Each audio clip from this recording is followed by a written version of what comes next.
Gimana caranya sebuah kedai ayam goreng sederhana bisa meledak jadi fenomena nasional? Hari ini, yuk kita bedah bareng-bareng resep rahasia di balik kesuksesan Buffalo Wild Wings yang luar biasa. Dan ini bukan cuma soal saus pedesnya loh, tapi soal strategi bisnis yang cerdas banget.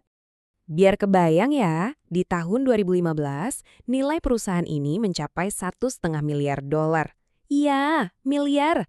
Angka yang gede banget untuk sebuah tempat yang intinya ya cuma jualan sayap ayam sama bir. Gila kan? Nah, jadi pertanyaan besarnya, gimana caranya mereka bisa begitu?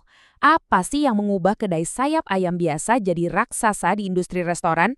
Oke, yuk kita dalemin ini dan kita bongkar resepnya satu persatu. Jawaban pertamanya itu ada di cara mereka mengubah total konsep sports bar atau bar olahraga. Mereka nggak cuma ikut-ikutan main di industri ini, mereka yang bikin aturan main baru. Nah, yang keren dari sini itu perbandingannya. Di satu sisi, kita tahu ada bar olahraga lokal, yang biasanya kan gelap, agak gimana gitu, dan targetnya kebanyakan cowok. Nah, di sisi lain, Buffalo Wild Wings muncul dengan model yang terang benderang, asik buat keluarga, dan yang paling penting, konsisten. Model ini bisa di-copy paste di mana aja di seluruh negeri. Ini benar-benar sebuah gebrakan. Oke, sekarang kita masuk ke bahan utama yang pertama nih dalam resep sukses mereka. Menciptakan pengalaman pelanggan yang gak ada duanya. Mereka sadar banget kalau orang datang itu bukan cuma buat makan sayap ayam doang. Jadi mereka sengaja banget kebangun yang namanya suasana stadion.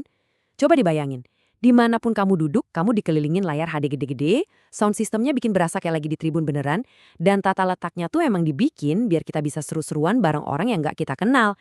Tujuannya simple, biar kamu betah lama-lama di sana dan ngerasa jadi bagian dari sesuatu yang lebih besar.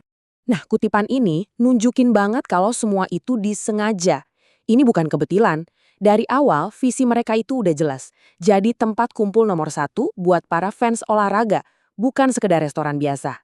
Oke, bahan penting selanjutnya, dan yang ini mungkin kedengarannya agak aneh, adalah investasi mereka ke para karyawan.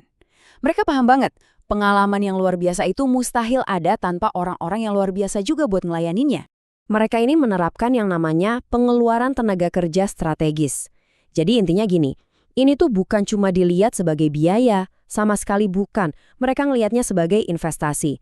Dengan bayar lebih mahal dari kompetitor, mereka bisa dapat talenta terbaik yang ujung-ujungnya ngasih layanan terbaik juga.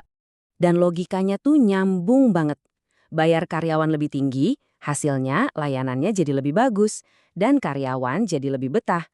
Layanannya lebih bagus, pengalaman tamunya jadi luar biasa. Nah, pengalaman yang luar biasa inilah yang bikin pelanggan balik lagi dan lagi. Dan pastinya naikin penjualan. Ini kayak lingkaran manfaat yang brilian.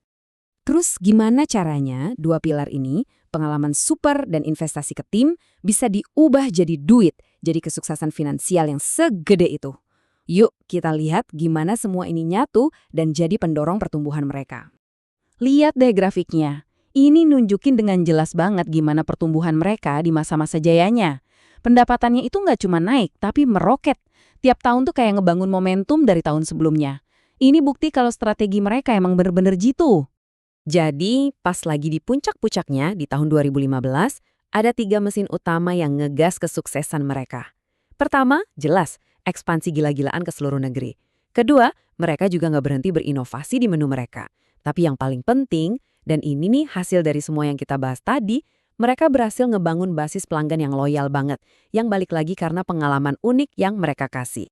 Nah, jadi ini dia intinya. Saus rahasia Buffalo Wild Wings itu ternyata bukan saus yang ada di sayap ayamnya. Tapi ini adalah perpaduan sempurna dari 3 hal. Menciptakan pengalaman yang gak terlupakan, investasi ke orang-orang yang ada di baliknya, dan ngejar pertumbuhan tanpa henti. Ketiganya ini jalan bareng, harmonis banget. Nah, ini ngebawa kita ke pertanyaan terakhir yang cukup bikin mikir. Di zaman sekarang, di mana kita bisa pesan makanan apa aja langsung ke sofa kita, kira-kira model bisnis yang dibangun di atas pengalaman nonton bareng di satu tempat kayak gini masih relevan gak ya? Masih bisakah pengalaman stadion ini jadi pemenang? Sesuatu buat kita renungin bareng-bareng.